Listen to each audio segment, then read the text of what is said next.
Welcome. Just wanted to say thank you, first of all. That was amazing watching it with an audience for the first time. Well, it's fun, thank you. Getting some genuine, real screams. Good to hear the screams. Thanks. I'll pay you That later. excited me. But I wanted to start, Andy, by saying that you, with your films so far, you've somehow managed to bring this kind of entirely new sensibility to the horror genre, where you actually have characters who address real-life issues, but at the same time kind of seem to enter these alternate universes. And I just wanted to hear your fascination with that. Thank you. I think that's something. I mean, I can say certainly I come from theater. I've done a lot of theater where sort of things tend to be sort of character first. But I'm also, a kid who watched every horror movie he could get his hands on at 11, 12, 13 years old. And I feel like I've spent my career trying to find the balance point of those two sensibilities that I never want to disappoint the 13-year-old version of me who just wants to watch a haunted house movie, and I also don't want to disappoint the adult version of me who wants to make sure there's thematic meat on the bones of anything that I'm doing, and that the people on screen are the kind of people I recognize from my life. I want to feel like they're making decisions I would make and having conversations that interest me, and if that winds up in something new or distinct, I'm just very grateful for it. Okay, and I don't know what that was. Your films are also very refreshingly family-focused. I love the dynamic of the father and mother, or the mother and daughter character, and we go on, and I feel like the father and son relationship in this is kind of a continuation of that, and I just wanted to hear your thoughts on why you make that so important in your films. Yeah, it's kind of happened naturally, this pairing of doing a mother and then a kind of a mother movie and a father movie. I should say that while certainly these movies are personal and I know I'm sprinkled throughout them, my own father, who couldn't be here tonight, is the opposite, of this father, as a father who's always been there for me. Why I go to these issues, I think I'm looking for themes. I'm looking for pathways for which my themes to flow. And I'm a new parent. I have two boys who are 3.5 and 2. So I'm not quite dealing with what Simon's dealing with here, but it's very easy for me to project 10 years and fill myself with terror and how to be honest with my kids about the world we're living in. So parenting as a new parent, I think it's just swirling around. It's very much with my muse right now. And Alex, how was it for you? I know you two have worked together on YellowBrickRoad, but how was this different? And how was it like working with creating this real relationship with the son on screen? It was fantastic. Andy first told me a version of the story, actually standing near that pond that we're at when we hear the story. And at one point there was a whole other family. There was a daughter, and it was a whole bigger thing. But the crux of it was this sense that the terror brings out sides of you that you are so needy of, and that would be something would grab onto and use against you.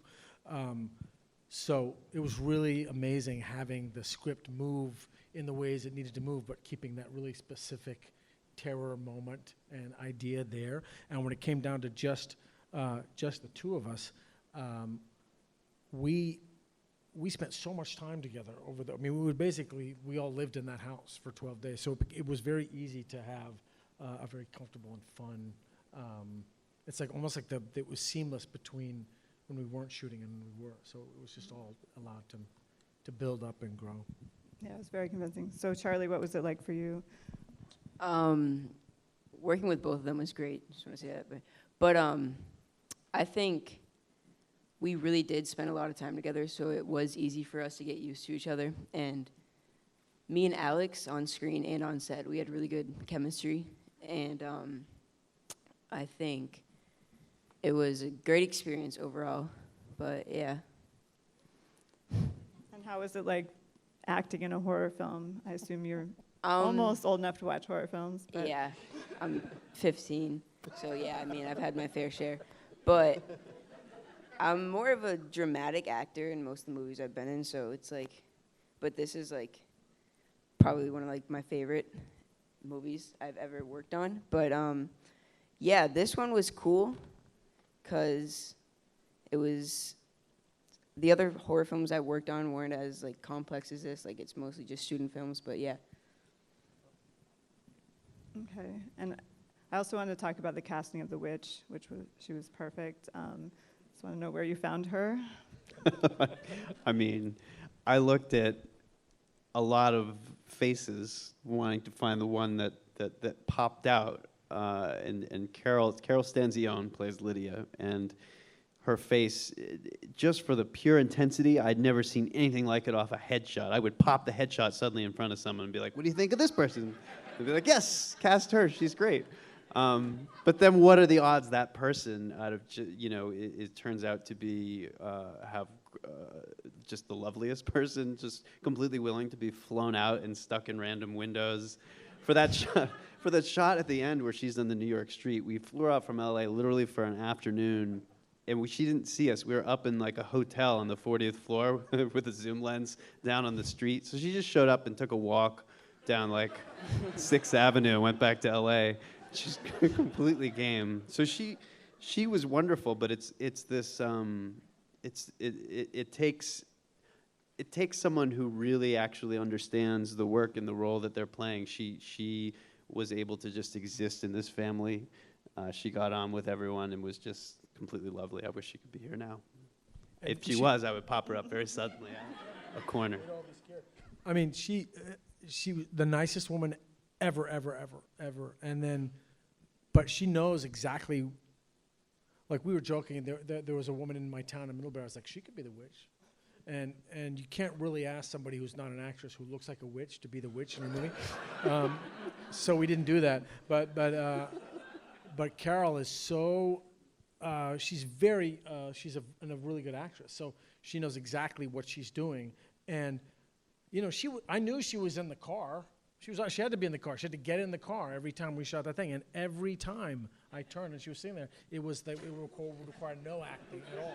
Because I'd be like, ugh! And that just comes with, she has these huge eyes. Her eyes are like, very big.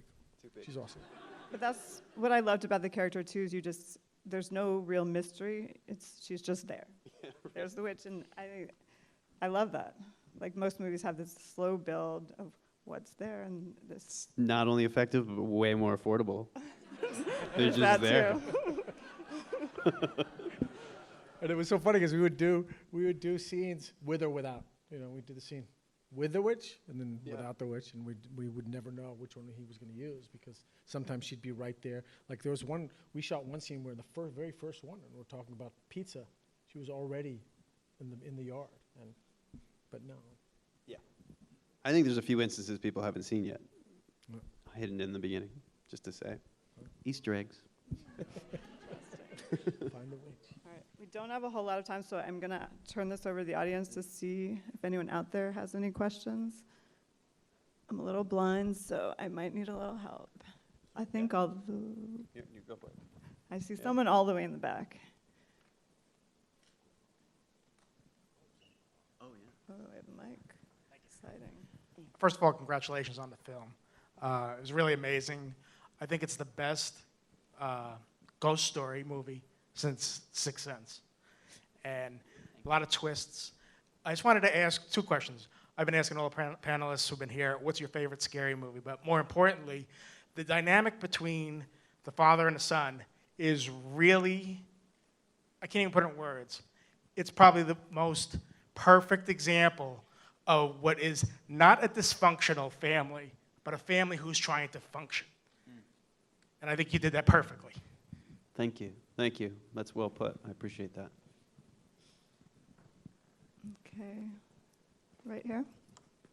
I've been watching a lot of short films recently, and very few of which succeed with regard to the way you structured your story. And I was wondering, as someone who's not an aficionado of horror films, if you might say a couple things about what can cinema generally take from the way you create suspense and patience, and yet the tension that you maintain while you're also patient with regard to bringing it up eventually, and the experience overall of wanting to see the next thing. It's not as common as one would think in cinema generally, and I'm wondering if you think there might be something we can borrow. No, that's interesting. I appreciate that question. Thank you. I was just talking with the Dan Brennan, who mixed the sound for this movie nearby, actually, at Soundtrack New York. We felt like our experience in just the sound, it really has been from the beginning. It's a giant leap of faith that you're holding tension. Because when I have a boss, if I'm working for a studio and I have a boss and I show them a cut where I'm lingering on one shot for a minute and a half, man, I think what we said earlier, that's either a slowly clenching fist or the most boring thing on earth, and you just don't know. So you take this leap of faith, and we took a lot of them on this movie. We're gonna, we did the other version, the long hallway scene. We filled it with score to kind of tell you what to feel and how to be scared. We maybe did some slow, creepy push-ins on things, and then at the end of the day, if we really have faith in the story, why should it be? Why should it change to be genre? Let's trust the story and see what happens. And all of a sudden, in test screenings, it felt grounded and real, and people were actually uncomfortable, and it felt new. And true to the experience I had with my collaborators, my director of photography, Justin Kane. The movies we talked about were our favorite movies. They weren't all horror movies. We were talking about the Coen brothers. We were talking about, there's no reason we should look at this differently. If the story works, let's just be true to the characters. And I'm happy to say I've been through my doubts on this, and I did not know how this would be received because of those leaps of faith. And it's really been paying off. So it's exciting, yeah. Thank you. And just to answer, I feel like maybe I didn't answer. Maybe you were asking my favorite scary movie, and I avoided it. My 13-year-old self says Friday the 13th Part 2, and my adult self says The Exorcist. Cool. Good answers. Right up there. Yeah.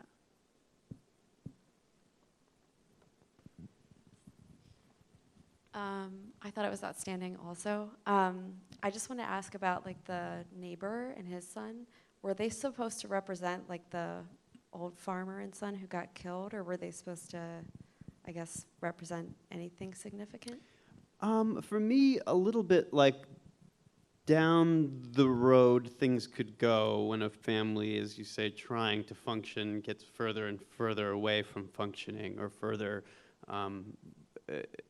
I think Lewis is acknowledging this great gap that he feels between him and his son, and he's living without hope. So it was sort of the other end of the cautionary tale of what might happen in my mind.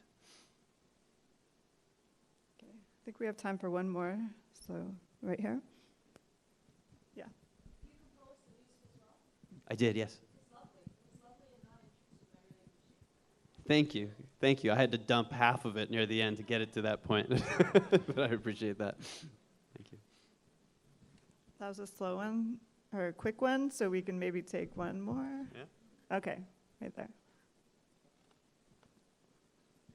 Hi. First of all, I think you should put the gentleman at the back's quote on the poster. I agree. Suppose I would love to. But what directors inspired you to become a horror film director? To specifically become a horror film director, I would say I would look to Spielberg, even though, back in the day of my youth, I think of him as a horror, Jaws. And I would, let's see, Tobe Hooper would come up there for me. John Carpenter comes up there for me. But honestly, when I look to make my horror movies, I tend to look everywhere else too. I tend to look to my favorite movies and what feels the most dynamic to me. So my favorite movies are really like Boogie Nights, Network. They're way outside of horror, but I think those influences mixed in with all this, hopefully is part of what can make something distinct. Okay. Yeah, I think we unfortunately are out of time. But thank you all so much. Thanks for being having here. us. Thank you, everybody. Great.